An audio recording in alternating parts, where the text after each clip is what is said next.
Welcome everybody to season 2. We're doing this, baby. We are doing this, so I can't believe I'm here. yeah, well, we're it's a nice We made different it. pace. Yeah, we did make it. 2021.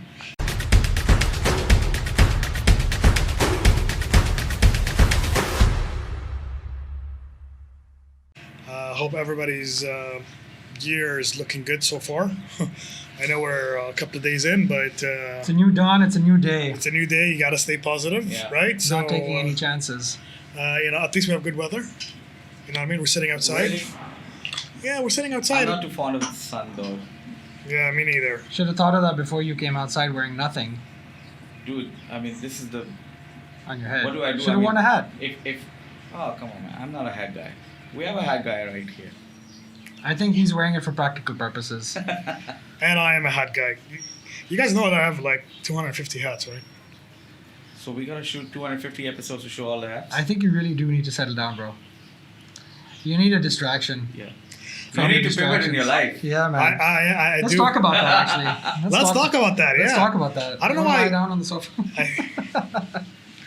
No, actually, it's true. I think I started collecting stuff in the last year or so because I used to travel a lot for work. So what, you buy one hat every day? No, these are collections that I've had for over years. What are you trying to compensate for? I like hats. I don't know, man. I mean, I like stuff too. You know what I mean? You know, some people collect cars. I like to collect hats.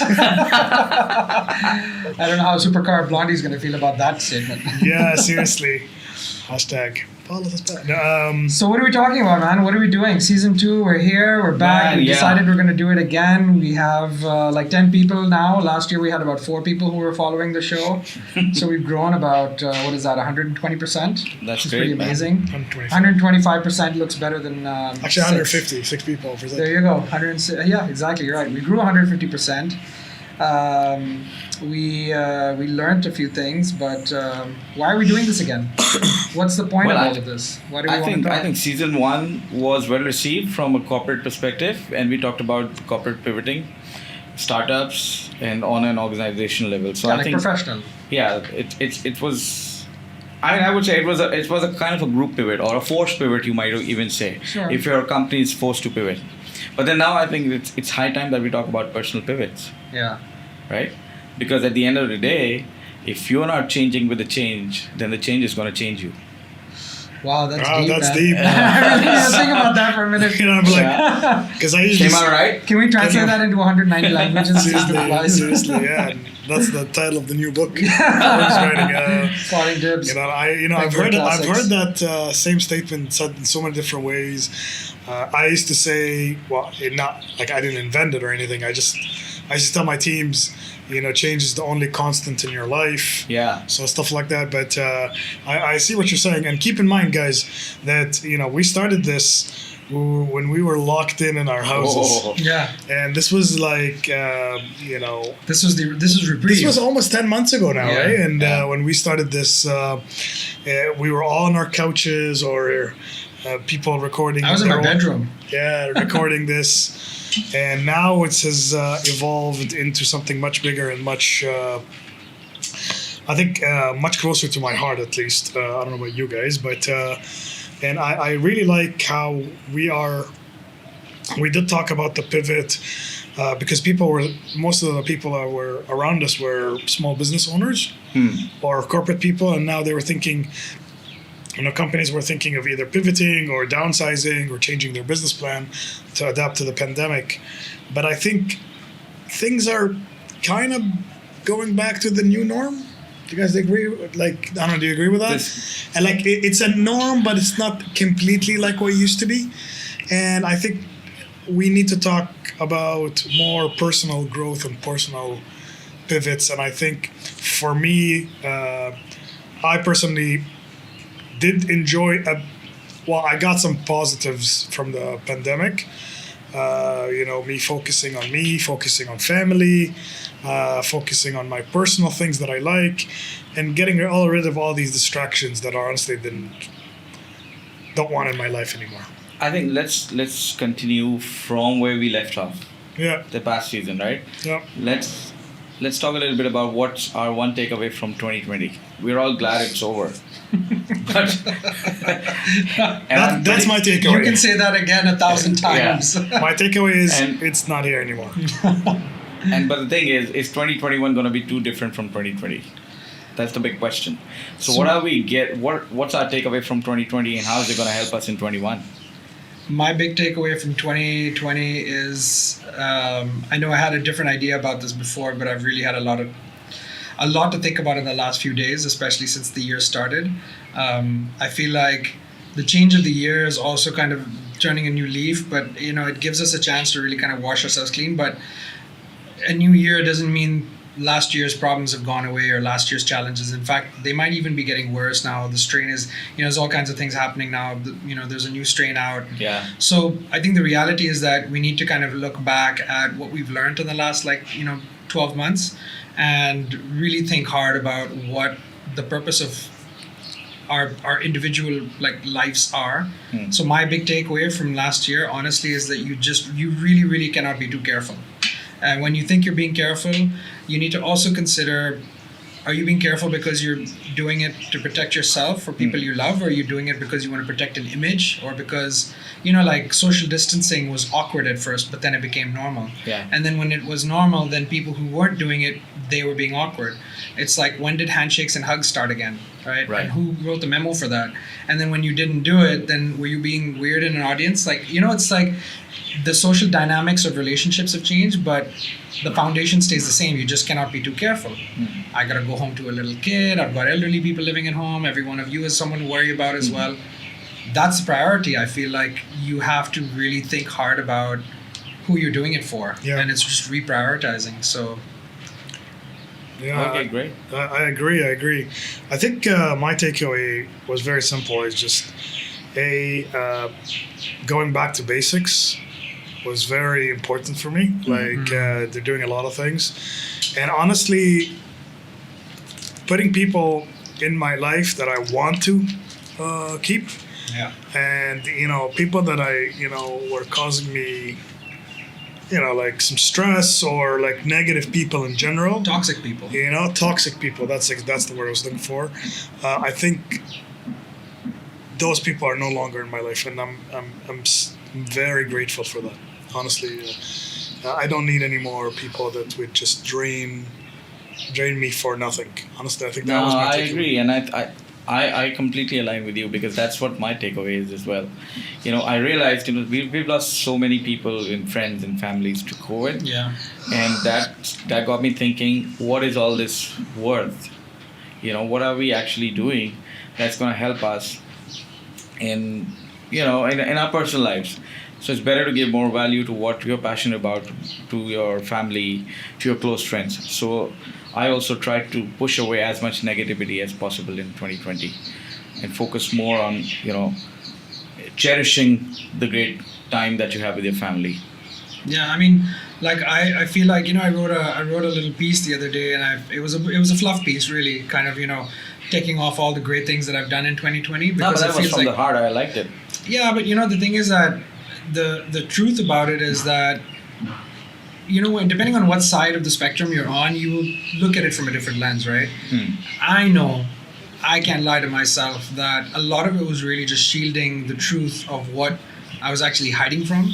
And I'll be honest, I mean, I can write listicles about all the things that I did great in 2020, but they were really just filling a void that was suddenly very new.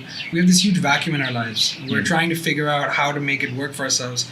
I mean, this show came out of that, right? It was we've become better friends as a result of this show. We knew each other well. Yep. We had a good relationship, and we had common thinking, and we had a way of approaching things. We all approached this from a different perspective. You're still locked up in corporate life. This guy's been through the mill a few times, so he's like the finest meat patty that you'll ever find. And I'm in the thick of it, and I'm really, really I'm getting the grind, and it's hurting. So the reality is that what last year did was really it took out all the shit and all the rubbish, and I feel like this year really needs to be focused more on self-preservation and be honesty about what you really want to do and how you're going to do it and who's going to help you do it. I mean, if you're eliminating toxic people from your life, Yep. That's not a if good it took time. Sorry, that's not a good time for the chopper to come in. we're finally out together. But I Yeah. think this is a great way to start the year. You know, it's like do a play-by-play of what 2021 is going to Right. be about. Do a mix of try to get some people on board to talk with us about their perspectives and opinions as well. What do we want people to take away from season 2? What do we want them to like? What should this be for them? How do we actually give them some value from what we're trying to shoot? Yeah, so I think in season 2, I am really looking forward to a lot more interaction with our viewers. And the good thing is we're gonna be on All 10 of them? On hopefully grow it. Shout out to- to Muhammad. Yeah. Shout out. Shout out to Sophia. So, and the good thing is we're also going to be on podcasts this Yeah. season. Audio, baby. Yeah, audio It's is about coming. And the other thing is we're going to talk about personal pivots. We're going to talk, all our guests this season are going to be focused on, actually, you know what, I think a lot of people don't even realize that they need to pivot. Mm. You know, Yeah, and- they're scared, or I mean- they don't even know what's I happening. mean, there's so many misconceptions related to pivoting, Yeah. you know, on a personal It's a level. buzzword, you know, like to be honest, if we break it down and if we just stop using the word pivot and just say, I don't know, Change. redirection or recalibrate or just completely calibrate, I don't know, find a new meaning in your life. Yeah, but lateral moves. I see so many people just confusing it with just upskilling themselves in whatever Yeah. they're doing, you know. So, Two different things completely. Yeah, Yeah. completely. So You we're only gonna talk pivot about that. when you're. I mean, honestly, I was thinking about this. As a company, you don't pivot when you're doing really well. You Exactly. pivot when you're hitting rock bottom and you're like, I can either crash and burn, Yeah, that's or I need to repurpose what I've got and make it work for me, because I think it's the idea of what powers the mind that enables a pivot, right? I mean, you Right. have like what we call a growth mindset, Yeah. where you're constantly thinking about how you stay afloat or how you keep moving forward. And a pivot is just like a degree to the right or the left that allows you to do something with a variant of what you were doing, right? yeah. And at a personal level, I mean, Yeah, because you see, a lot of times people get frustrated because if their company is pivoting and they don't have that growth mindset or change mindset, as I call well, it. they hold the pivot back. Yeah, they hold it back, and they're a dead or weight to the they organization. could be the obstacle in Yeah. the pivot. They So, actually are, I think. Yeah, and that's That's when what, layoffs start happening. exactly. So Well, and yeah, I don't know about layoffs just because of the change mindset, but you know, the change mindset. To be honest, you helps. got to keep yourself relevant. I mean, Yeah. let's be honest. You know, a lot of and it's unfortunate. I can say this because I'm not in that anymore. But to be honest, and it's really unfortunate that happens, but that is a part of working for somebody else's vision, right? Right. Why do we get off that boat? Is because we want to make that destiny for ourselves, right? We have a different set of problems, but I get seasick. you get seasick. Well, I mean, you know, No, like captain's log. yeah. No, Don't let Abe on I again. agree 100%. Zohare. And the thing is actually, I have a story for you that happened a couple of months ago. I'm helping this company in Europe, and the founder, I think, he's in his late 50s, and everybody on that team is same age as him. So this is a startup with like 6 seniors. Not in like Well, we're like 50 plus, they're like they're all 50 plus. Shit. I think the youngest guy is 52. post midlife crisis. And Hey man, successful entrepreneurs are like average 40 years old. yeah, like So no they're- 45 plus Yeah, so actually. they're okay. No. Great company, doing very well. But it's really weird to talk to a growth marketeer who's in his 60s. It's like, did they teach But- that to you in college? like- in the 70s? like the Stone Age. You know what I mean? Like, did they have Google Ads back then? But this is Ask a Jeeves classic example of this guy knew his stuff inside and out. Yeah. He didn't upscale. He definitely pivoted sometime because, Right. he started in marketing 30 or 40 years ago. Like there was no performance marketing, there was no online marketing and stuff like that. And now he kind of joined the tech company, so that's what they do all day. But I believe he's fit for his job, and and I gotta be honest that. there was a bit of how do I say this nicely? Judgmental. Don't say it nicely. Judgmental. Back Critical thinking. eyes. When I saw it, I'm like, this guy's your growth marketer. Like this guy, like stigma, big one, right? and then the guy knew his shit. You know what I mean? Like, and he. Because maybe he found his pivot. That's and, another thing. and that's I'm sure he did, because I'm sure when he started marketing, sometimes I don't know when, he was doing billboards and freaking Newsletters and flyers. And flyers and stuff. Honestly, like I know a few people who are probably the world's best experts in social media, and they're in their 50s. I honestly think that the stigma around being a certain age to do a certain thing is completely false. I think you can be a 20-year-old doing things that 60-year-olds like, and vice versa. Yeah. I think it's about mind over matter, honestly. That's the truth that you will never escape. I find people can be, I mentioned this once as well in last season as well. It was a little harsh maybe, but I don't care. I think people are often lazy, right? And if they're not willing to make themselves uncomfortable, they're not going to find what they can really truly be like good at, right? I was going to say passionate, and then I caught myself because of this recent thing I watched with Scott Galloway, where he talks about anyone who tells you to follow your passion is full of shit. Because you only saw that, yeah. Because it was a different perspective, No, I think that's brilliant, dude. Like, because you don't follow a passion and become good at it. You do something well, and then it becomes your passion because you're good at it, right? But then. But I think that was taken out of context. Yeah, fairness, maybe. Yeah. Because you need to discover what you like before you follow. Exactly. It, you know what Sure, I mean? of course. Like I can't say I want to be an artist. You know what I mean? I want to follow my passion of art. I'm not good at art. I never will be. I never get it. I like looking at it, but that's pretty much what it is, right? So, and keep in mind, like, there's a lot of these guys, and like, I don't want to start, hitting on certain people, but there's some people that really move the masses, but not necessarily you agree with them. Yeah, sure. That's like I'm not a fan. I'm not a big fan. Let's just say of Gary Vee. Yeah. But he does a great job at firing up people. Yeah, you know sure. what I mean? And he's good at that. But a person who's been through that, it's not as easy how he says it is. You know what I'm saying? True. But that's hustle porn, right? Like, I mean, that basically it makes it romanticizes the idea of being an entrepreneur. That the hustle is actually what you do it for. But yeah, I agree with you completely. Yeah, so I'm on the fence about him as well. Yeah, like great guy, inspire, like self-made dude, like the guy. I mean, from wine podcasts. I mean, from this to like a multi-million-dollar series of things. I mean, Sure, and that's there's a couple of them, like, and I like everybody for a certain phase of that whole put fire under your bum kind of you know what I mean, like there's Tony Robbins does that, all these guys, they do a good job at firing up a base or firing up at a certain level of somebody's, because a lot of people need to be nudged, in my opinion. And as we talk about the pivot, and we're not talking about upskilling, which is a big difference. Talking about, and because, if you ever look at my CV, you're like, what's going on here? You know what I mean? Like, same here, dude. You know what I mean? Like, what's going on here? Like, I started like I have a child psychology degree from university, okay?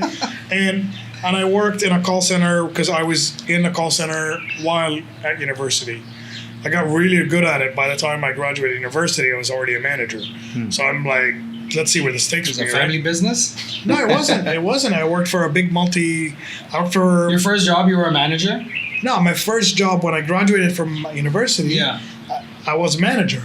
Because I've been doing 3 years of part-time and full-time, getting up to that managerial position in a call center, and I worked for Verizon in the U.S. and then I went from there to more call center, and then into like tech, and then I had a gym, and I had so many like businesses here and there. So people were like, what the hell's going on? And that's why I never put anything on my LinkedIn. I try to make it as linear as possible. But when you sit down with me and you're like, oh yeah, I've had experience with this, and I never write all that because people are going to say, because a lot of people, they're very, I'm going to graduate, do this, and especially our culture. Yeah. I got to be honest with you, like in Arab culture, and I'm sure it's very similar in Pakistan and India, if you're not an engineer or a doctor, or a lawyer, or a something with a no, it's not even a lawyer. If you're not those two, you're just that person sitting at home. You know what I mean? Like, you know what I mean? And they do well in the beginning, and then they plateau. Yeah, they do. While people who do other things because they follow their passion or they're following the money or whatever, I think that's a big part in being pivotal. And I believe it or not, I know a lot of doctors. Actually, my neighbor right here, Harvard grad, a doctor as well.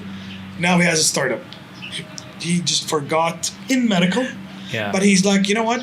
I'm done seeing patients. I want to fix this as a problem. You know what I mean? And he's following his passion.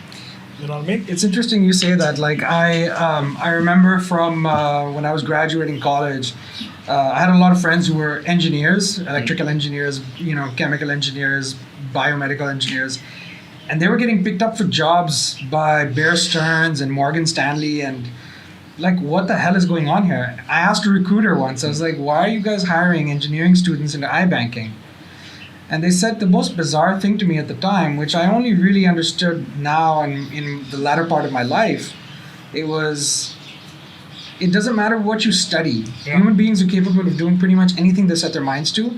They're looking for your potential to survive in extremely high stress situations and still perform extremely well.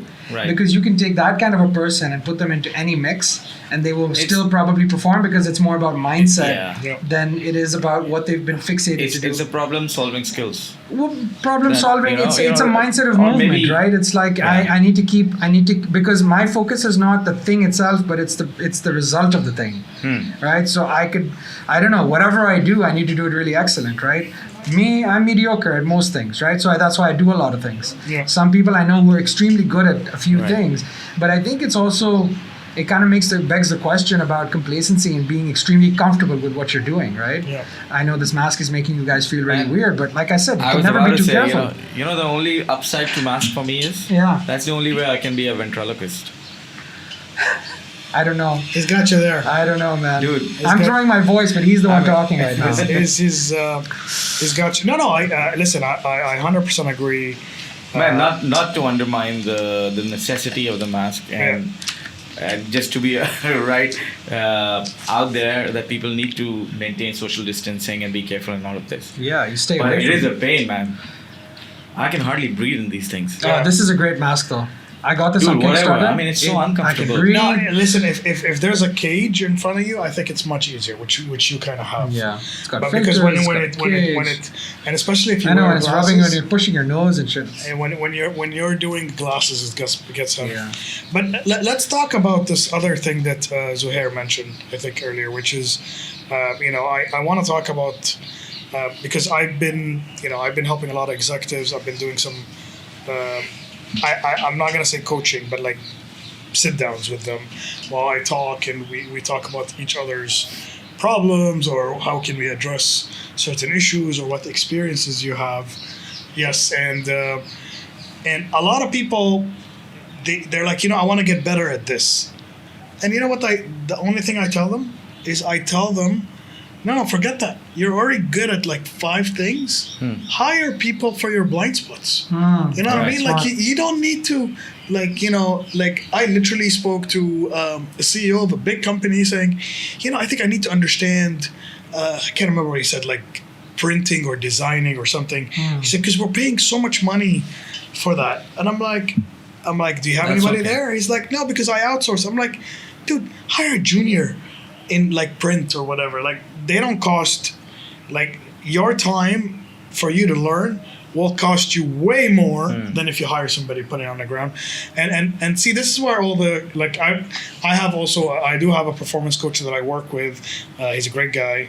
And he keeps telling me, like, you're good at 2 or 3 things, keep doubling down on them. and forget the little things. Yes, if you have some time, pick it up just so you understand it, but don't become an expert, because you can't become an expert in everything. And I think that is the problem with that. I hear what you're saying, but I'm not listening. No.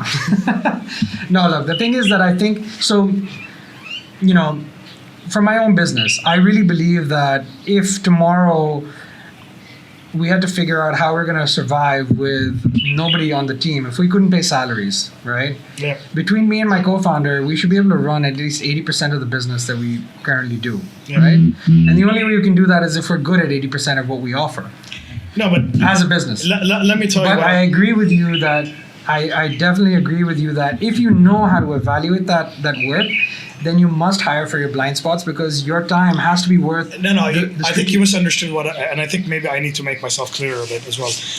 And I think what I was trying to say is, you need to know a basic understanding of everything that you're offering, obviously. But I'll give you an example that happened with me. A lot of the founders saying, maybe I should learn how to code. Yeah, no. You know what I mean? Like, Why that's not? no. Why not? Okay, listen, like when you're like a fintech, Yeah. and this person has worked in banking, Sure. and he is the idea and the business, and keep in mind, as a founder, your main job is A, to run the team, and B, to make sure to get business. So You should be clear on the objectives and your you milestones. need to go That's out and it. get business. You know what I mean? So that is the number one goal. You're not supposed to be in the back office saying coding for that. You know what I mean? And you find solutions for that. Yes, if you want to take, because coding takes years and years and experience, and you have to stay on top of this, because it's not something you'd learn. Like, I took computer science in university, but like freaking we took like HTML 1.0. Yeah, You know what I mean, Like, I did it for like a semester, and I was like, F no, this. exactly. You know what I mean? Like so. That's what I'm trying to say. Like, as founders, especially in small businesses, people think they can do it better because they have this issue with ownership. Well, that's also separation anxiety. Like, people are Yeah, exactly. they're micromanagers, and they have a hard time letting go. But their main job is to get business. Sure. You know what I mean? But, to be honest though, like, I mean, again, what do you do when you need to bootstrap? Do you learn a new skill, or do you beg somebody to come and work for you for free? Can I be honest with you? Yeah. Don't offer that service. Maybe that's your core business, then you need to shift your business, right? Exactly. Then you pivot. Okay. There we go. Now we finally agree on something. See, there we go. Maybe they shouldn't be in fintech to start with. Could be a consultancy, financial consultancy company. I remember a startup that went through Europe early gates. The founder, super smart guy, skill set was completely different. It was like people in HR actually built the product himself, writing code, right? Learned the code. I mean, an example, but had to build a business with that diversified skill set. I guess in the beginning, you need to kind of know enough about what you need to know in order to get started. No, But no, then no. I think you need to know when to let go of that. Foundation is a must in everything. Like, and that's, I think, If something you've never as well. done digital in your life, and today, if you don't have a digital business, how do you apply your skill set? Like, But then again, like very basic things you can watch YouTube it doesn't mean that you shows. become, you have to learn everything. Yeah, by I'm not Bitcoin saying to that show, person should you know. become like a doctorate in Yeah. that, but a certain degree of skill and knowledge is essential. But I agree, it should be enough to be able to evaluate at least the guy that you're hiring. For sure. And you should know your milestones, or what are your objectives, or whoever you're 100%. hiring, are they good in their deliverables? Are they actually good in anything at all, or Yeah. they're just Yeah, 100%. just No, talking guys, shit. I said to become an expert. And I never said you need to know. Obviously, you know what I mean. Like I had a gym business. I am nowhere in like the best physical shape, but I knew the business. But when people started talking, they didn't bring me in as an expert how to grow muscle mass and stuff like that. My co-founder, who was like Mr. Olympia or whatever, did that stuff for them. Right? You need You know somebody what I mean? who So offsets you that. have somebody on the team course. who's able to do Yeah, that. of course. Or else I would have never opened the gym. Yeah. Why would Exactly. Abe open Yeah, a gym? you need the business to complement the skill. But guys, right? we need to come back to the I was gonna personal say, like, I part, think we you need to know, kind of you we know. need to kind of reel it in Yeah. again, because we're like going back into like But I like professional. conflict. Right. No, conflict that's is great. fine. I No, mean- that's fine. And I'm fine to But like, that's why I'm gonna get up. I'm going to punch you out. But no, the reality is that we need to talk about it, the individual self, right? Yeah. Like, I think we really want to focus.